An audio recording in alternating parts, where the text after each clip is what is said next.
এই মুহূর্তে শেখ হাসিনার সাথে আমাদের প্রধানমন্ত্রী শেখ হাসিনার সাথে কথা বলছি।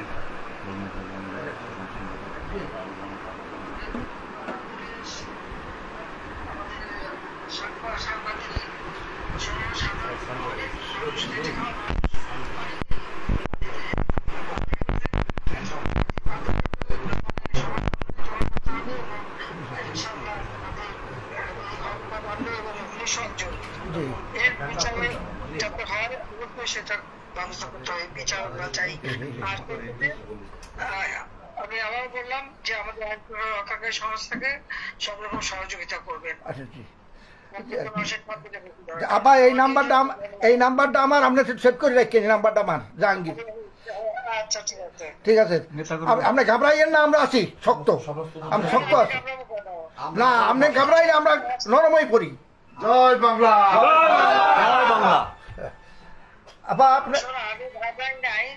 আমি আর এই ইতিমধ্যে সমস্ত ঘটনার পরে যে কত মানুষ মারা গেছে, আমাদের পুলিশ মাইনে ঝুলাই রেখে দেয়, আমাদের কর্মী মাইনে হাসপাতালে চিকিৎসা করতে গেছে তাকে টাইনে এনে ঝুলাই গুলি করে মারে, পুলিশের পিঠা মারা, এরকম বিভৎস ঘটনা কে দেখছে? আর যতগুলি আমি দেখলাম মনে হলো পুলিশ গুলি করলে তো ছলা গুলি হতো, সেটা তো দেখা যাচ্ছে সব বুলেট এবং খুব কাছে থেকে পাওয়া। তাহলে আবার বোরকা পরে ছেলেরা বোরকা পরে বেরিয়েছে, নেমেও মানে এই সমস্ত জঘন্য কাজ এখানে হচ্ছে। তো যাই হোক, দেশটাকে নিয়ে যে একটা খেলার মানে বস্তু পেয়ে গেছে, এই দেশে মানুষ রক্ত দিয়ে স্বাধীন করছে, তাদের মনে রাখা উচিত। আর এত উন্নতি করছে নষ্ট নয়, সেটাও তাদের বিবেচনা করা উচিত ছিল যে তারা তো নিজেই ব্যবহার করবে। আমি তো ব্যবহার করবো না বা আমাকে ব্যবহার করবো বলে তৈরি করিনি, তৈরি করেছি আমি সাধারণ মানুষের জন্য, মানুষের সেবা দেওয়ার জন্য, মানুষের জীবনটা উন্নতি করার জন্য, তাই না? জি জি, কাজে আপনারা যেভাবে আছেন বাবা মনে হয় সবাই থাকেন, আর আপনারা ব্যবস্থা যথাযথ মর্যাদার সাথে পালন করেন। শেখ হাসিনা ভয় নাই, আছি। জি, হ্যাঁ ঠিক আছে, দোয়া করে নেবা।